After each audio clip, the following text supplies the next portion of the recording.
Bonsoir, messieurs, dames. Bienvenue sur Bundesimage. Bampanga luzolo binonda tradisi kinota na mbwale ya mjingaba na Bundesimage. Malta jovem, uma salva de palmas para a Bundesimage. Good evening, ladies and gentlemen. I wish you welcome to the Bundesimage News. Open your mouth and begin to speak to him. Come on, open your mouth and let the Spirit just begin to flow out of you. My heart, my mind, my soul. Bien-aimés dans le Seigneur, nous vous saluons tous dans le nom glorieux de notre Seigneur Jésus. Que la joie, la paix de notre Seigneur soit encore notre partage. Nous sommes bien dans notre émission que nous allons commencer à présenter régulièrement avec le docteur Abraham qui s'intitule « La voie du savoir ». Et tout au long de cette émission, nous avons un thème à aborder.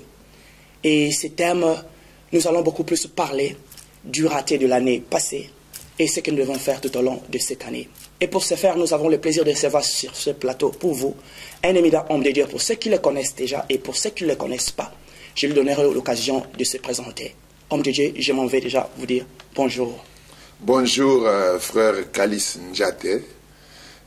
Comme vous avez déjà eu l'occasion de me présenter, je suis Abraham Chris Mbwelese et je suis serviteur de Dieu et j'exerce le ministère en tant que docteur, c'est-à-dire enseignant de la parole de Dieu, et j'exerce aussi dans la dimension prophétique. Et donc nous sommes là, comme tu viens de nous présenter, donc nous sommes dans notre émission La Voie du Savoir, où nous allons répondre à certaines questions les plus importantes qui prévalent au sein de la société, au sein de la communauté chrétienne et dans le monde entier. Donc nous sommes là pour répondre à vos questions et vous donner les directives nécessaires qui vont vous aider à vivre la gloire de Dieu. Merci beaucoup, docteur Abraham. Très chers internautes, nous avons une préoccupation. Nous avons tous vu qu'il y a eu des gens qui ont reçu des révélations, ils ont reçu des prophéties de la part des hommes de Dieu, ils ont proclamé des paroles, ils ont donné toute une série de promesses. Mais curieusement, nous nous sommes rendus compte que pour certains, ils ont palpé cela, pour d'autres personnes, ils n'ont pas pu palper tout ce qui ont été promis. Il est vrai qu'il y a une sorte d'inquiétude, les gens se posent la question, mais les serviteurs ont parlé de la part du Seigneur. Nous savons que notre Dieu ne ment jamais. Mais tous ces gens, docteur Abraham, quelle est votre vision par rapport à tous ceux qui espéraient avoir quelque chose, mais qui n'ont pas pu saisir ce qui a été promis, par exemple? Ok, je bénis le Seigneur pour cette question, parce que je pense que je viens de parler cet avant-midi avec quelqu'un qui m'a appelé au téléphone pour me poser la même question sur la nouvelle année qui commence et sur toutes les déclarations que l'Église a fait. Les hommes de Dieu ont parlé, ils ont même au fait nominé les années. Ils ont donné des titres, l'année de la restauration, l'année de l'évangélisation, l'année du repos, l'année de ceci et cela. Mais je pense que c'est devenu comme quelque chose d'inhabitude. Chaque année, on donne des noms à l'année, on fait des déclarations, mais si souvent les gens ne vivent pas tout ce qui se disent et tout ce que les hommes de Dieu proclament sur les années. Mais au fait, ils vivent peut-être autre chose que ça, même s'ils peuvent vivre certains miracles, mais ce n'est pas vraiment la totalité de tout ce qui a été annoncé au début de l'année. Alors, c'est un problème, au fait qu'il y a la part des responsabilités. Et je ne peux pas dire nécessairement que ces hommes de Dieu n'ont pas été inspirés pour annoncer de faire de telles proclamations, mais aussi, il y a aussi une part des responsabilités des fidèles aussi, des gens qui reçoivent la parole des hommes de Dieu. Il y a aussi une part des responsabilités des hommes de Dieu eux-mêmes, et c'est ce qui provoque toutes ces ratés-là dans l'année. Parce que je peux dire que le problème se situe à des niveaux. Premièrement, il y a au niveau des hommes de Dieu. Au niveau des hommes de Dieu, parce que c'est devenu une habitude chaque année de changer le nom de l'année. Le nom de l'année. L'année n'est qu'un temps. Une année est un temps. Et ce temps-là est proportionnel à la culture. Vous savez que nous n'avons pas le même calendrier que les Chinois. Nous n'avons pas le même calendrier que les Juifs. Nous n'avons pas le même calendrier que les Incas. Nous n'avons pas le même calendrier que certaines communautés du monde. C'est-à-dire, il y a certaines communautés du monde qui ne croient pas à l'année des 365 jours. Il y a des communautés dans le monde qui pensent que l'année, qui sont restées dans l'année linéaire. Dans les calendriers linéaires, c'est-à-dire, ils pensent que c'est 30 jours par mois et tout ça, ça fait 360 tels que les jours. Les Juifs, ils ont 360 jours par an. Et ces 360 jours, le mois de janvier, ce n'est pas comme nous, et ils n'ont pas encore fêté leur nouvel an.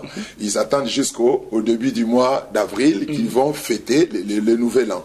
Et c'est-à-dire, pour eux, ils sont encore dans l'année 5774e année. Ils ne sont pas en 2013. Donc, c'est différent de nous. Alors, et puis l'année est un temps. Et le temps n'existe que dans notre dimension. Le temps n'existe pas dans la dimension spirituelle. Dans la dimension spirituelle, le temps n'existe pas. Parce qu'il y a des degrés de temps. Il y a les temps chronos, il y a les temps kairos. Les temps chronos, c'est ce que nous comptons. Nous regardons à la montre et tout ça, nous voyons les temps. Mais le temps dans la dimension de Dieu n'existe pas de la même manière que dans notre dimension. Et quand nous proclamons les années, que ça c'est une année de telle, nous les proclamons par rapport à quoi et par rapport à qui? Je pense que ça engage déjà Dieu. Et quand ça engage Dieu, Dieu ne peut pas proclamer une année en général, telle qu'une année de la restauration pour tout le monde. Non, c'est impossible parce que Dieu a une destinée particulière pour un plan particulier pour chaque personne, même si nous sommes dans une même église, mais chacun vit dans un programme particulier de Dieu. C'est-à-dire, pour l'autre, ça peut être un moment de restauration, mais pour l'autre, ça doit être un moment de repentance. Pour l'autre, ça doit être un moment d'enrichissement. Pour l'autre, un moment d'éclosion du ministère. Pour une autre personne, une année des épreuves, où il va traverser des épreuves. C'est-à-dire, tellement qu'il y a beaucoup de gens dans l'église et que Dieu a un programme particulier pour chaque personne, une année ne peut pas avoir un nom en général, que c'est une année de la restauration pour tous les hommes. Non, ça ne peut pas être comme ça. Donc, le problème au niveau des hommes de Dieu se trouve à ce niveau, de généraliser le programme de Dieu, de généraliser le programme de Dieu dans une année. Dire que c'est une année de gloire pour tout le monde. Non. Parce qu'il y a une autre personne qui, pour lui, ne sera pas la gloire, mais ça sera l'humiliation par rapport au programme que Dieu a pour lui. Et s'il vous plaît, docteur Abraham, en vous entendre parler, est-ce qu'il ne serait pas peut-être que quand un homme de Dieu proclame une telle année, est-ce que cela n'est pas lié par rapport à son église locale, là où il dirige, par rapport à la vision qu'il a? Est-ce que cette déclaration ne va pas engager peut-être, ce sera peut-être pas sa propre déclaration à lui, mais il essaie un peu de généraliser cette déclaration pour tout le monde? Mais nous avons remarqué, sur base de ça, il y a beaucoup de ratés. Par exemple, comme vous venez de dire tout à l'heure, un pasteur qui dit que cette année, c'est l'année de la restauration, par exemple. Mais en réalité, moi, j'ai vu des épreuves. Alors, est-ce que vous voyez pas cette façon de faire, ça ne colle pas par rapport aux besoins généraux de l'Assemblée? Donc, c'est ce que je viens de dire, qu'il y a un amalgame qui se fait à ce niveau, parce que chacun a une destinée particulière. Les destinées ne se ressemblent pas, comme aussi les hommes, sur leur base créationnelle, les hommes ne se ressemblent pas. Chaque homme est unique. Et comme chaque homme est unique, Dieu a un plan particulier pour chaque homme, pour chaque être vivant, même les animaux. Dieu a un plan particulier, même pour chaque animal, même pour chaque mouche, pour chaque moustique, pour chaque chose, il y a un plan particulier.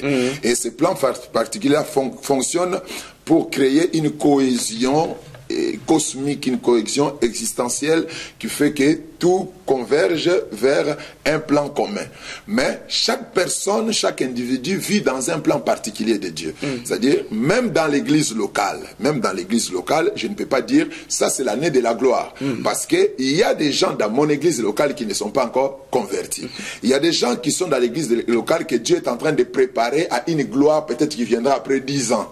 Mais moi, je ne peux pas proclamer une année de gloire pour eux parce qu'il y a des gens qui doivent passer par des épreuves, des humiliations, des brisements et tout ça. Pour eux, ça va devenir, à la fin de l'année, ça deviendra un problème de questionnement. Parce que Dieu les a fait passer par des épreuves alors que les pasteurs avaient proclamé une année de gloire. C'est pourquoi je dis que le premier problème se situe au niveau des pasteurs qui ne comprennent pas que Dieu a d'abord un plan particulier pour chacun chaque croyant qui vient à l'église, chaque personne qui vient à l'église, il y a un plan particulier pour lui. Donc je m'inscris en faux par rapport à ces proclamations générales que c'est une année soit de l'enrichissement. Tandis que dans l'église, nous aurons toujours des pauvres. C'est pas moi qui l'ai dit, c'est Jésus qui a dit que vous aurez toujours des pauvres avec vous.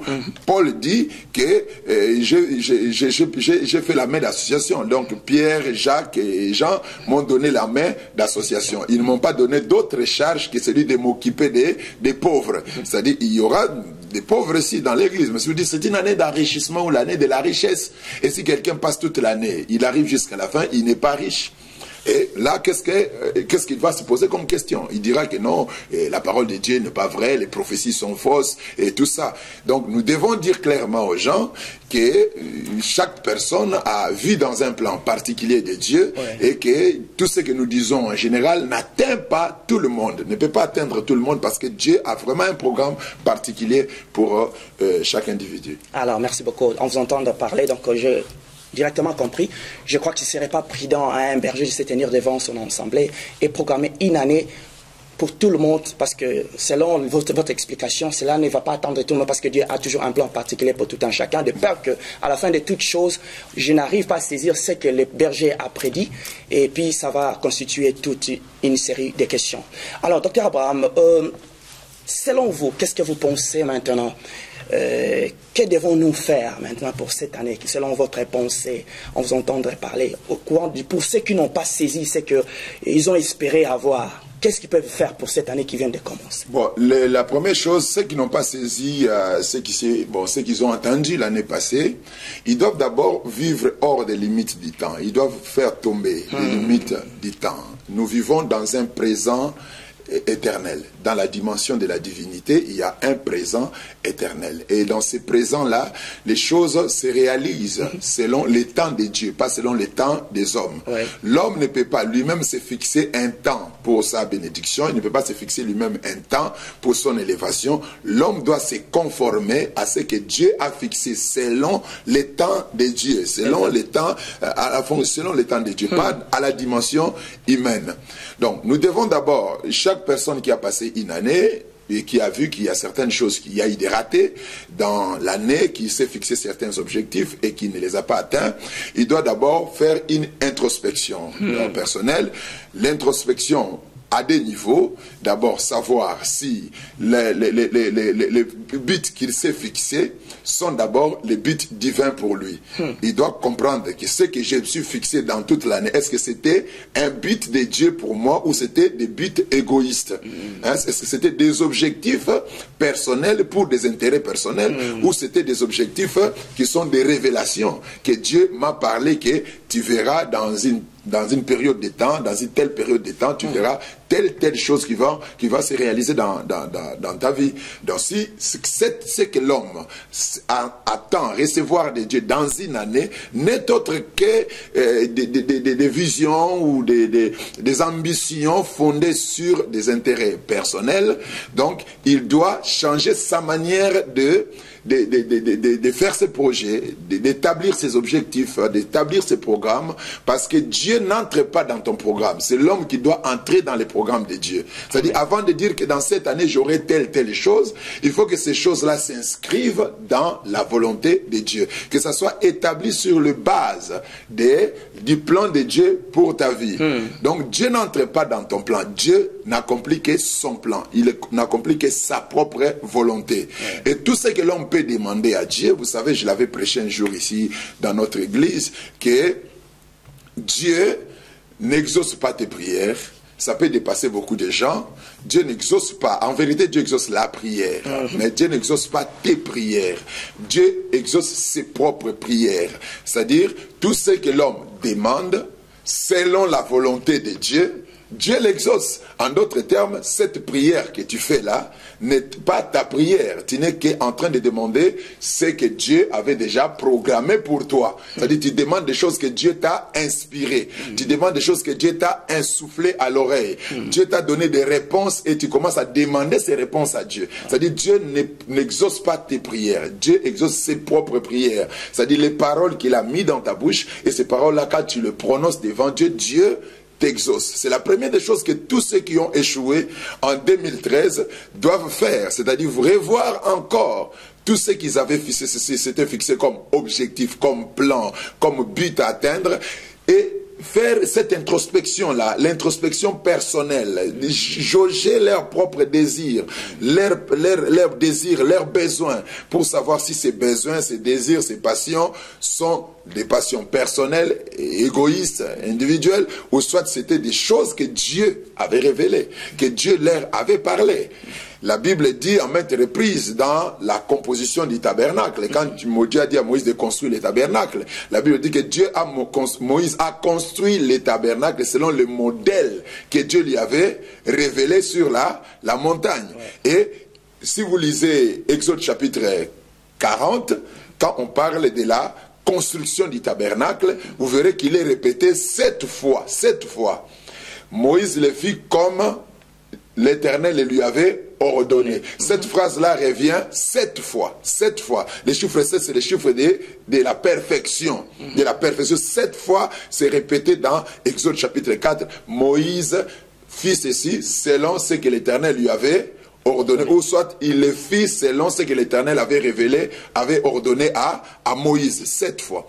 Il y a eu 7 ordonnances qui ont été mises en pratique. Les ordonnances divines, bien sûr, qui ont été mises en pratique pour avoir aussi 7 différents résultats. 7 différents résultats, après, que nous pouvons énumérer. Nous aurons le temps d'en parler dans nos prochaines émissions. Là, ici, nous sommes en train de survoler un peu. C'est pour donner aux gens l'idée. Vous commencez une nouvelle année, les objectifs que vous fixez doivent être des objectifs fondés sur base de la révélation de Dieu. Des choses que Dieu vous a parlé. Des choses que Dieu vous a parlé. D'autres gens pourront dire que non, j'ai la foi. J'ai la foi que les choses que j'espère là vont se réaliser. Tandis que la foi n'est pas une fabrication humaine. La foi n'est pas une œuvre de l'homme. La foi n'est pas l'œuvre de ton courage, ni l'œuvre de tes ambitions, l'œuvre de tes rêves. Non, la foi vient de ce qu'on entend. Romains chapitre 10, verset 17. La foi vient de ce qu'on entend vient de la parole du Christ. En d'autres termes, tu ne peux pas avoir la foi si Dieu ne t'a pas révélé quelque chose. Tu ne peux pas croire à quelque chose que Dieu ne t'a pas révélé. Pour croire à quelque chose et que cette chose-là puisse se transformer ou se résulter en miracle, il faut que la chose soit d'abord une révélation divine. Quelque chose que Dieu t'a dit. Dieu n'accomplit pas tes désirs. Dieu accomplit ses désirs. Dieu n'accomplit pas tes paroles. Dieu accomplit sa parole. Il dit, je veille sur ma parole, pas sur tes paroles. Donc, les gens doivent d'abord, en premier lieu, revoir leurs objectifs. En 2013, vous vous êtes fixé d'objectifs, je vais construire, je vais faire ceci et cela. Est-ce que c'est Dieu qui t'avait parlé? Est-ce que c'est Dieu qui t'avait inspiré? C'est la première des choses que les gens doivent faire pour réussir cette nouvelle année qui commence.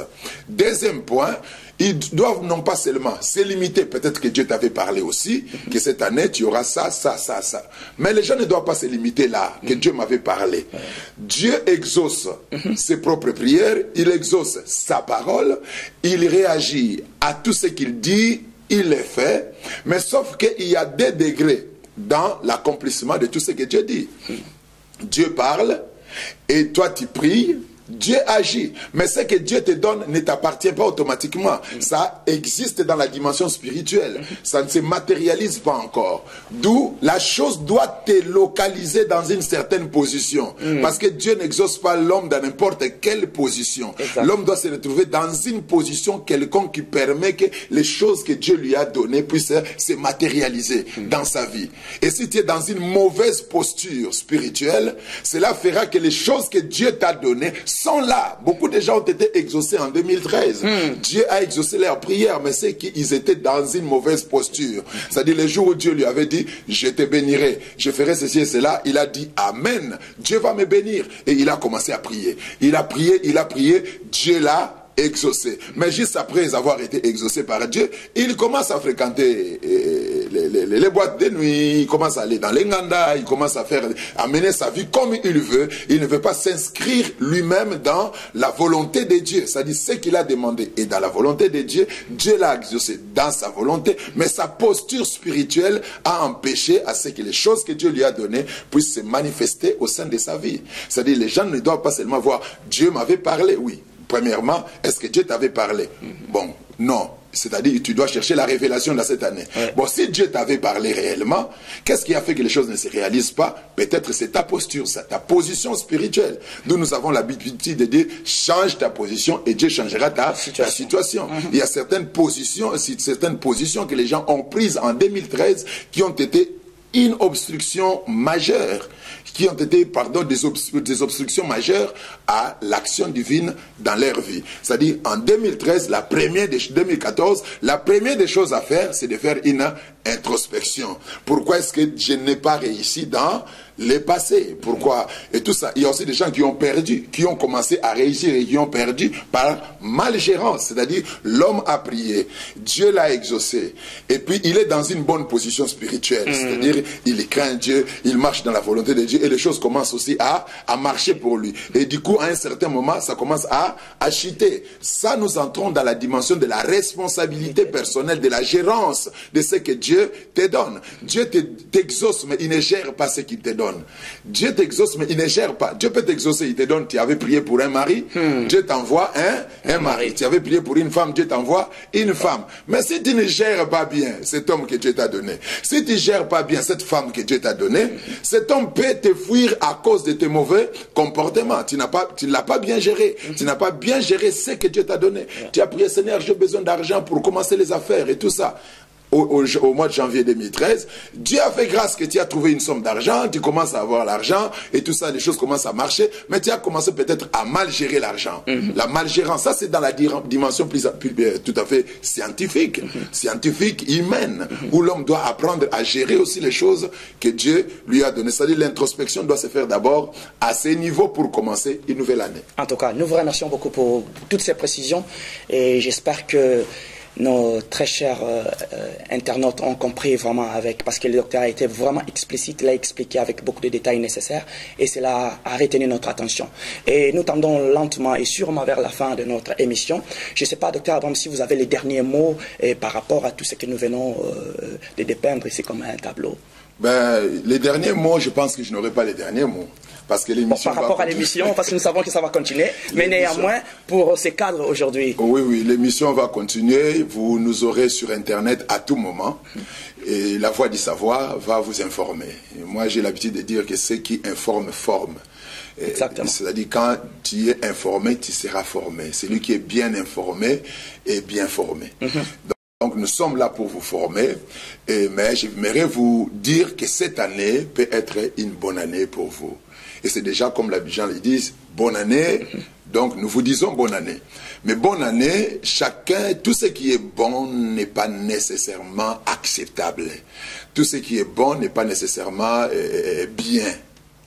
N'est pas nécessairement bien. Il y a une nuance, les biens et les bons. Il y a une petite différence. La Bible dit toutes choses concourent au bien de ceux qui aiment Dieu. Mais tous ceux qui contribuent au bien ne sont pas nécessairement bons.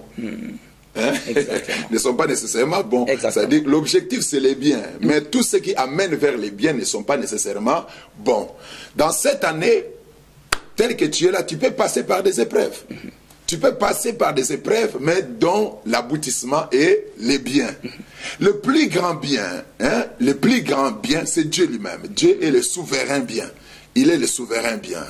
Et Dieu peut nous faire passer par des épreuves pour nous conduire à lui dans cette année. Et c'est toujours bonne année pour chaque chrétien. Bonne année parce que quelles que soient les épreuves dans lesquelles tu peux te retrouver, si tu t'accroches à Dieu, tu es patient, tu pries ton Dieu, tu es persévérant, la fin sera toujours bien pour toi.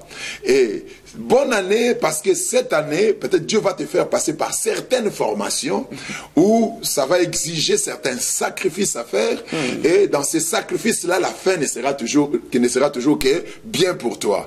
Et je sais que si tu es un enfant de Dieu, tu es un fils de Dieu dans cette année, quel que soit ce qui va t'arriver dans cette année, sache que l'Éternel est au contrôle.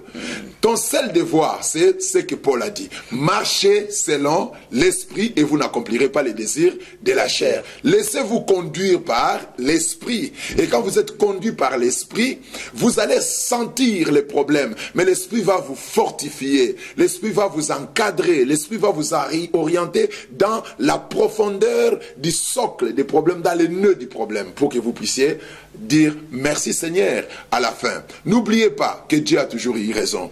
On dit dans le monde que la raison du plus fort est toujours la meilleure. Et Dieu est le plus fort. C'est-à-dire quand Dieu te dit que tu vas passer par les déserts, passe par les déserts, parce qu'en fin de compte, il aura toujours raison.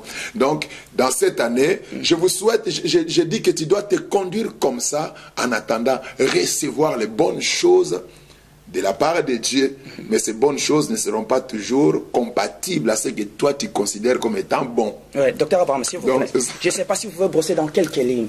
Là, j'aimerais bien parler à une femme. Que diriez-vous à une femme qui a perdu l'espoir après avoir consenti beaucoup d'énergie, conjugué beaucoup d'efforts, qui a mis toute sa confiance à la parole, avec beaucoup de choses, mais à la fin de compte, elle se retrouve seule devant son problème. Elle se sent vraiment abattue. Que pouvez-vous dire à cette femme ou à cet homme qui est vraiment au bout du rouleau, en quelques mots? Bon, ce que je peux dire à celui qui est au bout du rouleau, qui au fait il n'est pas au bout du rouleau. Il n'y a personne qui arrive au bout du rouleau. Personne. On a des fois cette impression. Oui, on a toujours l'impression d'être au bout. À la personne qui a cette impression, je voulais dire. Si tu as Dieu, tu ne peux pas être au bout. Parce que le bout, c'est la limite de l'humain, la limite du naturel, la limite de tout ce que tu peux faire. C'est ce que nous appelons être au bout du rouleau. Mais quand il y a Dieu avec toi, il y a toujours un prolongement.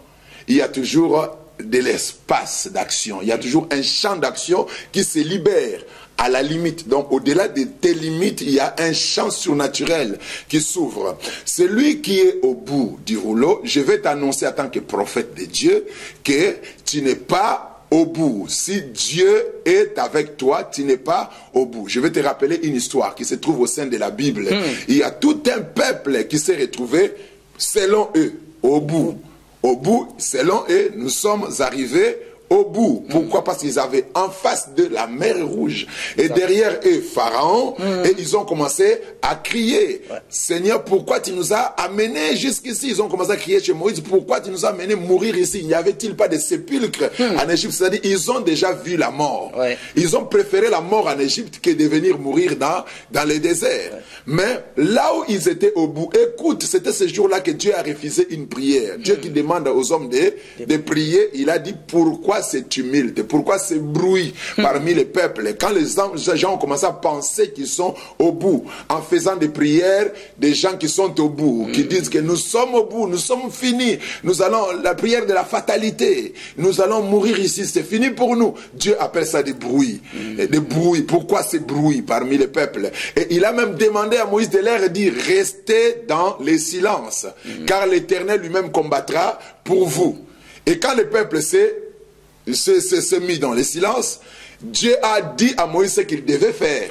Et quand Moïse a élevé sa main comme Dieu l'avait dit, la mer s'est fendue en deux et le peuple a traversé. Il y a toujours une porte ouverte devant toi. Je te l'annonce dans le nom de Jésus-Christ qu'il y a une porte ouverte devant toi. Il suffit seulement de faire confiance à Dieu et à son plan dans ta vie. Tu verras qu'une ouverture va se faire devant toi. Amen. Et je vais te dire ceci, que là où tu te sens au bout, ce n'est pas toi qui es au bout. Ce sont ceux qui sont derrière toi qui sont au bout. Amen. Parce que le bout là, la mer Rouge n'était pas pour le peuple d'Israël. Le peuple d'Israël a traversé la mer. Mais Dieu s'est servi de ce qui leur donnait l'impression d'être au bout. Cet obstacle-là, Dieu l'a utilisé pour tué ceux qui le poursuivaient. Donc je te dis, aie confiance en Dieu. L'Éternel ne t'abandonnera pas et il ne te délaissera jamais. Tu vas vivre un miracle extraordinaire dans ta vie et tu vas nous appeler ici dans la voie du savoir pour nous dire que Dieu, le Dieu que vous avez annoncé, a intervenu dans ma vie. Donc la grâce de Dieu va t'accompagner, toi qui te sens au bout. Je t'annonce que tu n'es pas au bout. Merci. La bataille n'est pas encore finie. Il y a encore une autre bataille. Sois comme Jacob qui a perdu le combat dans le ventre de sa mère. Il y avait des nations qui luttaient dans le ventre. Ésaü a gagné la bataille du ventre. Mais quand ils sont sortis, Jacob a gagné la bataille. La prochaine victoire t'appartient. La prochaine victoire est pour toi. Donc accroche-toi à Dieu et sache-le, toi femme, toi homme qui se croit au bout du rouleau, que les rouleaux continuent devant toi, mais d'une manière surnaturelle. Merci beaucoup, Dr Abraham, pour toutes ces précisions vraiment encourageantes. Vraiment, nous vous remercions beaucoup d'avoir été si nombreux de nous suivre. Et comme nous venons de le dire tantôt, que ça c'est notre émission, nous aurons l'habitude d'apparaître devant vos écrans régulièrement pour des sujets divers et juste pour édifier le corps du Christ, édifier les enfants de Dieu. Nous savons que nous avons toute une série de questions que nous nous posons. Voilà une base, voilà un cadre qui nous est offert juste pour essayer un peu de débattre, pour apporter certains éclaircissements, apporter la lumière dans certaines questions vraiment qui nous dérangent. Toi, la personne qui se sent au bout du rouleau, comme on vient de le dire, on dit qu'il n'existe pas le bout pour nous qui sommes en Christ. Parce qu'en réalité, Christ est la solution de toutes choses. Mais peut-être que tu es abattu, peut-être que tu es désespéré, peut-être que tout autour de toi, rien ne marche, tout est sombre, tout est évanoui. Mais nous vous disons une chose, Jésus-Christ est vivant et il a dit à la croix, tout est accompli. Et cela inclut ton problème. Donc, reste confiant, fais encore confiance à ces dieux. Là où tu marchais la tête courbée, redresse la tête parce que la victoire t'appartient. Merci beaucoup, nous sommes à la fin de notre émission. Nous vous rappelons que à cette émission, derrière la caméra, nous avons Yves Mavambou, qui est le manager de Bundes Images, que nous remercions beaucoup. Nous remercions à l'assistance, il y avait notre sœur Betty Lutonadio et notre frère Stéphane. Merci beaucoup pour cette réalisation, pour votre présence et surtout la mise en place de cette émission, dans l'espoir de nous revoir encore très bientôt pour la suite de nos émissions. Dr Abraham, les derniers mots de la fin. Merci. Je pensais que tu allais aller jusqu'au bout. Hein. Mais je vous dis merci. Merci de nous avoir suivis. Ceux qui veulent nous contacter, vous n'avez qu'à appeler sur 0049 152 11 41 0360. Donc le numéro va défiler là en bas. Vous pouvez nous écrire sur Facebook de Abraham Chris Mwelese Minampala, Mwelese Katanga. Donc, vous pouvez nous avoir, ou c'est Kalis Njate.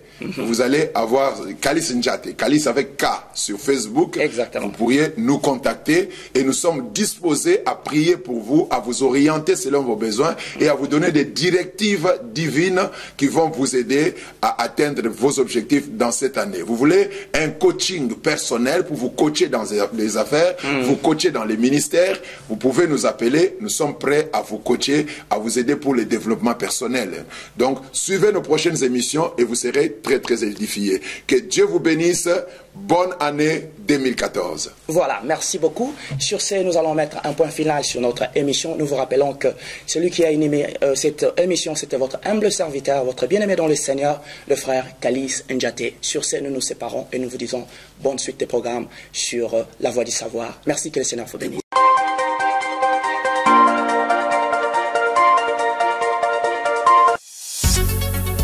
Bonsoir, messieurs, dames. Bienvenue sur Bundes Images.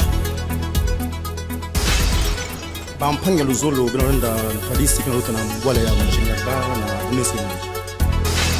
Malta jovem, uma salva de palmas para Bundes Images. Good evening, ladies and gentlemen. I wish you welcome to the Bundes Images News.